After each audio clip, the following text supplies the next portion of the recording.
Part of the mandate is to enter your information in the portal, whether you're vaccinated or not, and then whether or not you're complying with the 2 tests per week if you are not vaccinated.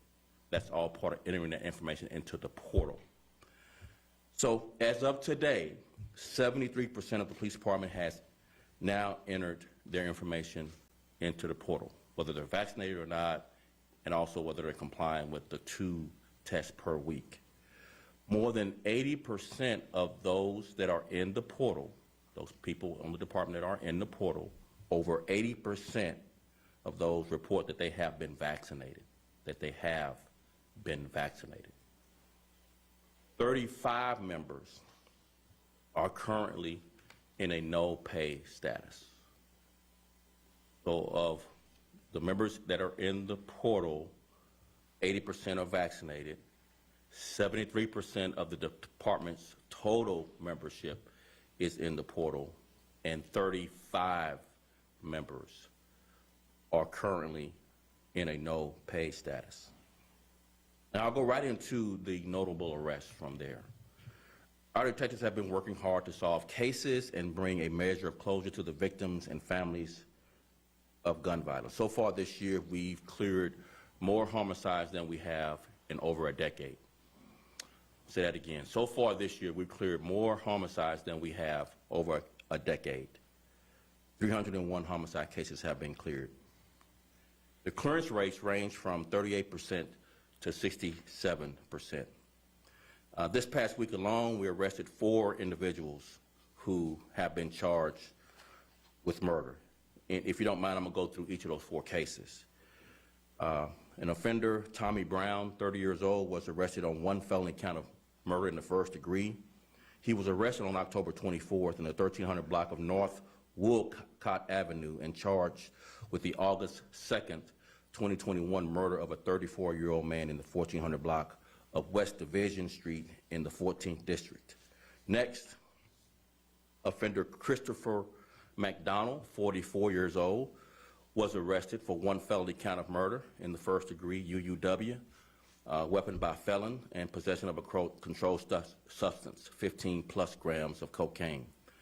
McDonald was arrested on October 26, 2021, in the 12300 block of South Union Avenue and was charged with the fatal shooting that occurred on July 16, 2021, in the 12,000 block of South Union in the 5th District. Next, offender Jesus Garcia, 22. He was also charged with 1 felony count of murder in the 1st degree, and a warrant was issued for his arrest. Garcia was arrested then, after the warrant was issued, on October 26, 2021, in the 1600 block of South Cicero, and charged with the September 17, 2021 shooting death of a 25-year-old man in the 2600 block of North Milwaukee Avenue, and that's in the 14th District.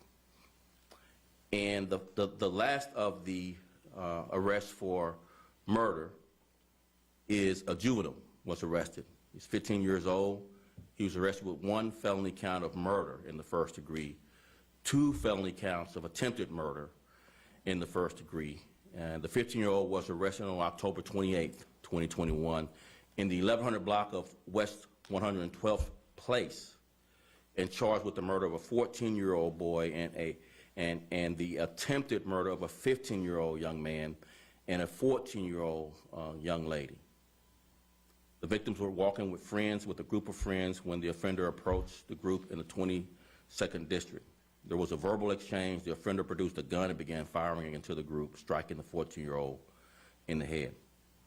The offender fled on foot, but as you now know, we arrested him on October 28th. Next, I want to go through some arrests recently of carjacking offenders. A male juvenile 16 was arrested for 1 felony count of vehicular hijacking, aggravated firearm possession. 16-year-old was arrested on October 25th, 2021 in the between the 100 block of South Sealy Avenue and charged with aggravated vehicular hijacking. The juvenile vehicular carjacked a 57-year-old victim and the offender was located and placed in custody approximately 2 hours later. Next carjacking arrest was Darrell Mitchell, 20 years old this past week. He was charged with one felony count of attempted vehicular hijacking, aggravated weapon, and aggravated discharge of a weapon, and occupied vehicle attempted robbery. He was arrested on October 26. Mr. Mitchell was arrested then in the 3800 block of West Roosevelt, approximately 30 minutes after he attempted to take a vehicle by force in the 10th District. Next, offender Greg Proffitt, 20 years old, was arrested for 2 felony counts of vehicular hijacking, aggravated firearm, 1 felony count, and UUW weapons by a felon. Proffitt was arrested by the citywide vehicular hijacking task force this past week, along with the Illinois State Police on October 27th, 2021 at approximately 12:15 a.m. in the 9500 block of South Wentworth. He was identified as the offender who, on October 26th, took a vehicle by force from a 36-year-old man in the 6000 block of South Damon Avenue in the 7th District. He's also charged with in connection with the aggravated vehicle hijacking of a 36-year-old female on October 27th. Lastly, we'll go through a narcotics seizure that happened over the weekend by the Gang Investigations Unit of a gang that we have been focusing on. The targets of this warrant was people associated with the Mafia Insane Vice Lords, criminal street gang. I'm gonna go through that again, the Mafia Insane Vice Lords, a criminal street gang. The items that were recovered from this warrant and arrest takedown of these gang members was an assault rifle with a magazine drum, 2 Glock firearm handguns, including 1 with a fully automatic conversion switch, heroin, and U.S. currency. Taken into custody was Felix Lopez, 26. He was charged with the UUW by a felon in possession of the controlled substance. Richard Dawson, 36, was taken into custody and charged with 2 felony counts of UUW, as well as felon in possession and possession of crack cocaine. At the time of Dawson's arrest, he was on electronic monitoring related to a UUW. And on a criminal sexual assault arrest, we arrested Mauricio Ramirez, 32. He was charged with 1 felony count of criminal sexual assault. The victim between 13 and 17 years old, and an aggravated criminal sexual assault where the victim was between 13 and 18. He was arrested on October 27th. So I want to emphasize our tip line with rewards for gun trafficking up to $5,000 and rewards for homicides up to $15,000. And you can be 100% anonymous and receive this reward. $5,000 up to $5,000 for gun trafficking and tips, and up to $15,000 for tips related to a homicide that lead to charging and/or conviction. With that, I'll take any questions. Superintendent, could you, first of all, give us just more your reaction to the judge's ruling today?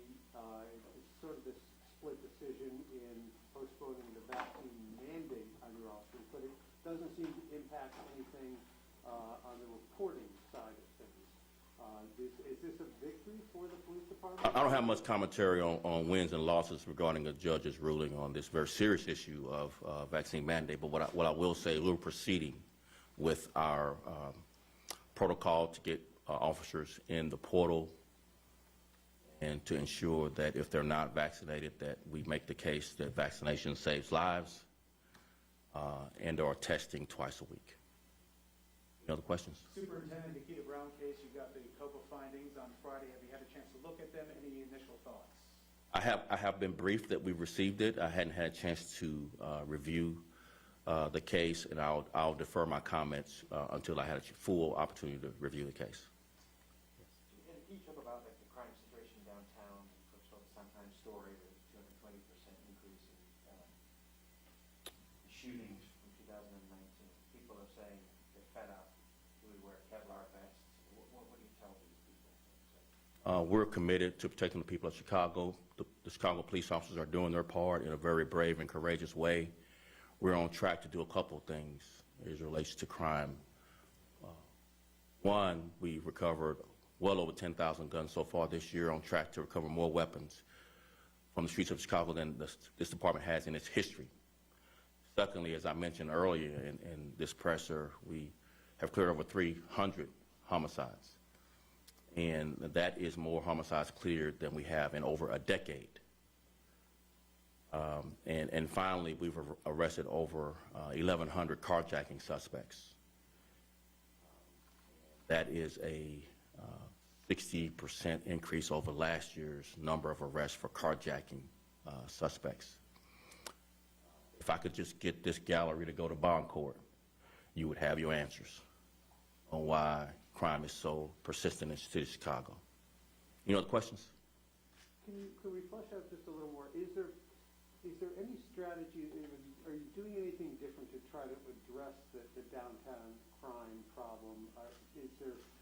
We're just hearing from some aldermen that, the problem with some of these crime spikes is the kids will hit one area, they'll rob somebody, or they'll do a smash and grab or whatever, and then by the time you get there, there's going to be another victim somewhere else. Is there an effort to put more police downtown to make this, vital economic cog of the city feel safer, or feel like there's more? I'll just make my answer to this gentleman a little bit more emphasis to answer to you. If I could just get this media gallery to go to bond court and report the news on violent offenders being released. One of the juveniles that I briefed you on in this morning's presser had been previously arrested 8 different times for the same crime, and repeatedly gets out of jail because there's no consequences to not just juveniles but violent offenders in the courts. So I would just encourage this media gallery to go to bond court and be as adversarial in your journalism as you are with us, with the courts. Just go one day. Just go one day and report the news. Could you clarify which juvenile you're referring to? So that we Of course, we can't name juveniles, but it's the first case. It's the first case. Yeah. No, it's the first case of the juvenile that I mentioned that was charged with vehicular hijacking. All right? Can't mention his name, of course he's a juvenile. Yes. That's okay. Superintendent, so within 20 minutes, the mayor and the governor are going to talk about, they're going to launch an initiative to try to do gun violence prevention. I'll be there. What do you think might work from this strategy? What's different from it from other strategies, in your opinion? I think one of the things that we can all do is, number one, work together. And I think what works is, obviously, a whole of government approach. We've seen that work in the mayor's pilot program over the summer, where one of the areas that we focused on, which are the highest, most violent 15 beats in this city, one of the areas we focused on of those 15 beats had a 75% reduction in homicides, which was a lower number of homicides than in 2019. And that was the pilot program that we want to scale and expand in this city into next year, focusing on all parts of government coming together and focus on violence, which this presser is going to emphasize and put some funds behind. So we encourage the whole of government approach. Again, no one person, no one agency can solve this challenge alone. It is a pervasive challenge throughout the country, and we need all hands on deck, all parts of government working together to resolve the violence challenge. Sean, last question. Yes. First of all, been to Boncourt many times, can write a book. Yes. Second, Thank you. When you, kind of a two-pronged question, could you put into... I just want a headline, though. Yeah. I want a headline about what happens in Boncourt. I know it's not your, I'm just encouraging. I'm talking to your bosses more than I'm talking to you. Yeah, yeah. When you're looking at the statistics that we're talking about from last year, this year, put into context for us, because we are living through a much different time now than before.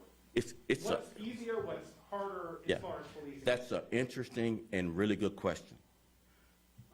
It's one of the first times, if you study crime statistics, where you had this dichotomy of different crimes going in different directions. If you look at violence, obviously we all report every week of the violence and the shootings and the homicides. But what doesn't get penetrated into the news cycle much is robberies are at an all-time low.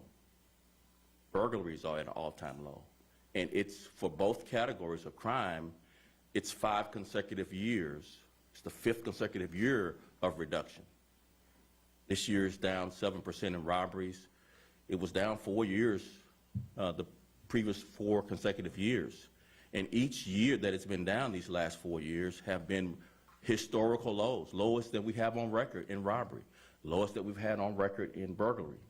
And some might attribute it to the pandemic, but how do you attribute 2018, 2019, when we had no pandemic, to those 2 years being historic lows? Each year is a historic low in robberies. Each year is a historic low in burglary. I mean, lowest that we've had on record in Chicago, while violence is going obviously in the opposite direction. I came into law enforcement in 1983 during the crack cocaine epidemic, and violence and all other crimes were going up in unison. Here we have this divergence of crime in different directions with the same court systems, with the same catch and release policies, but we have a significant thing for criminologists to study and for you all to report on. Thank you very much. I appreciate it.